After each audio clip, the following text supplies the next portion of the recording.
Welcome back to the Forgotten ECE, the podcast that amplifies the voices of educators who work in spaces that are often overlooked. I know you know that I know that you know what I'm talking about. I'm Jamie Wagler, your host, and today we're diving into the topic that is at the heart of every before and after school program. Obviously, it's play. Now, we all know that play is important. I know you know that play is important because you're in this field and you've done this before and you are not new here. If you are new here, play is important. What I want to ask you is what innovative play looks like. And how do we actually move beyond the quote unquote just free play and bring intention, engagement, and developmentally appropriate experiences into our programs? Guess what? That's what we're going to look at today. I'm going to break down some strategies that help children problem solve, build relationships, and explore new ideas, all through play. And I'll be answering some of your questions at the end, so stay tuned. And thanks for joining. Welcome to the Forgotten ECE, the show where before and after school educators, summer camp and PD staff, and CYWs have a place where they are seen, heard, and valued. I'm your host, Jamie Wagler, and I am so excited you're here.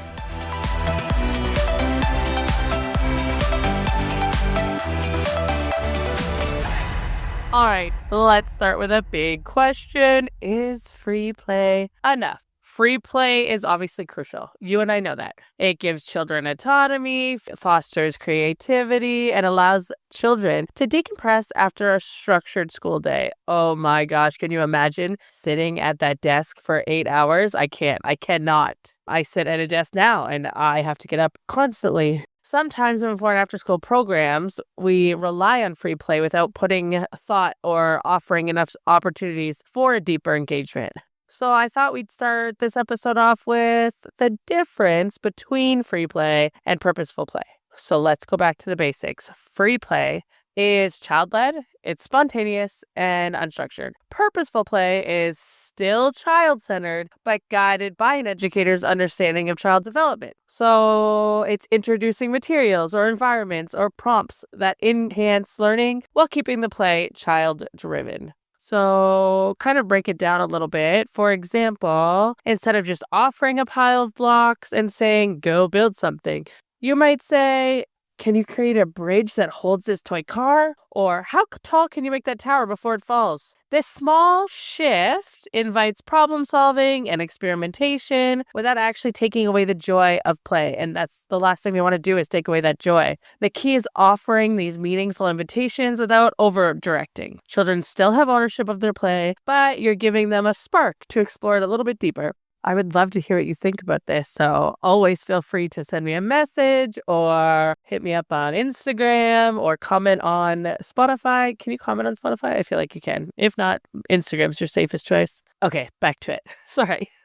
One of my favorite ways to encourage creativity in play is actually using loose parts. Again, something you are familiar with. If you're not, though, think of instead of a toy that has one fixed purpose, that loose parts are materials that children can manipulate and combine and use in endless ways. For example, wooden blocks are great, corks, buttons, fabric scraps. I just had a parent not too long ago donate the fabric scraps from their child's dance class is the right answer. Their dance class, all the loose fabric parts. And we were teaching our school agers how to sew today.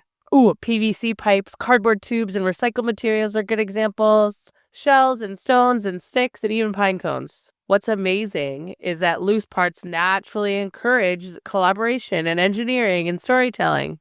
You don't actually have to have expensive materials, just things that spark curiosity, which is important in today's world because we know that we are in a recession 100%, or at least close to it.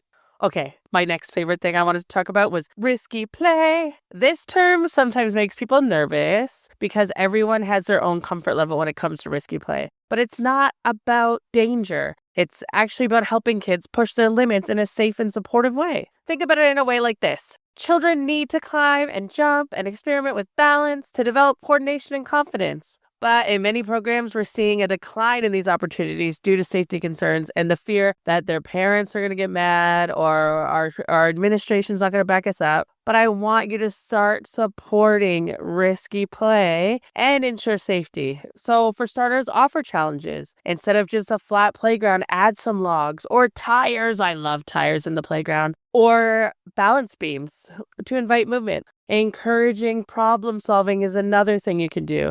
Let kids figure out how to climb safely instead of saying be careful all the time. Please do not say be careful. Be careful doesn't show that you believe children are competent and capable and able to do things. It shows that you're worried for them. Trust children's ability is the last thing that you can do. Kids are often more capable than we actually think or give them credit. And with proper supervision, they can assess their own limits. And that's exactly what Risky Play is doing, is helping them assess their own limits and make the choices and decisions that they need to make. Okay, next, STEM. Science, technology, engineering, art, and math can be woven into their play effortlessly. Science, such as creating potions with baking soda or vinegar, or outside in the sand, baking and adding stuff to your sandboxes. I say baking because I used to mix sand. The sand on top that was lighter, I would make it vanilla, and the sand underneath that was darker or more clay-like, I would make it chocolate, and I'd mix pies as a child. Oh, I love getting dirty though.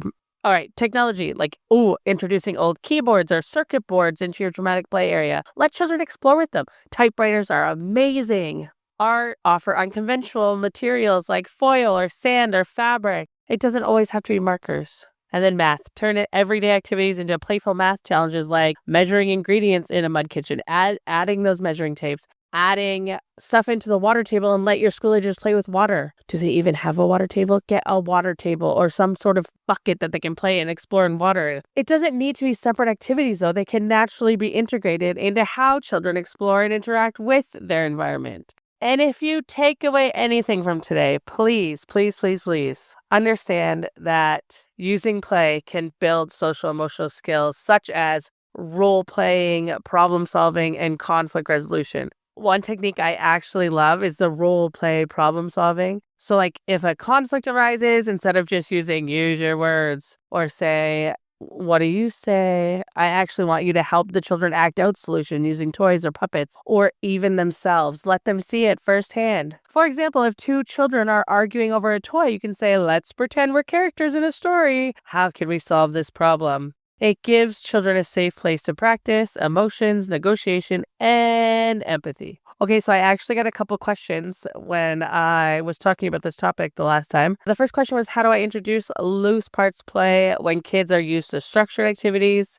Easy peasy. Start small. Maybe set up a mystery materials table and let children explore. Ask open-ended questions. What could this become? This will help spark their imagination. The next question was, what if parents are worried about risky play? Too bad. I'm just kidding. Please don't hold that against me. But communication is key. Explain the benefits. Tell your administrator that this is what you're doing and show them the benefits also. Having their support is so helpful. Talk about the benefits of climbing or balancing and how it develops coordination and confidence and self-regulation. Show them success stories. You can find them on YouTube or the internet. TikTok could be your friend. I don't know if they actually do that, but it could work, I'm sure. And the last question I got was, how can I encourage kids who say, I'm bored, even when play options are available? Another fan favorite, because this happens in lots of programs. You got to shift the responsibility. Instead of suggesting activities, ask, what would make it more fun? What's something new we could create? Sometimes boredom is just the spark we need to invent something amazing. Great things come from boredom. I know it was short and sweet, but I hope today's episode has given you new ways to think about play in your program. Remember, innovative play isn't about doing more. It's about creating opportunities for children to lead, explore, and grow. I do have a challenge for you this week. I want you to try one new play strategy, whether it's loose parts or STEM or adding a little bit more risk in your play, and let me know how it works, what happens, and what you discover. Honestly, if you found this episode helpful, please share it with your fellow educators and leave a review. It helps others find this podcast for us, the Forgotten ECs. Until next time, keep advocating and keep innovating, and I can't wait to hear from you soon. Thanks, everyone. Thank you, amazing listeners, for your support. Don't forget to follow me on Instagram at MissJamie_RECE. Give a star rating and leave a review. Have something you want to hear about in relation to before and after school programs or full day summer camp? DM me or comment. Again, thank you so much and happy learning.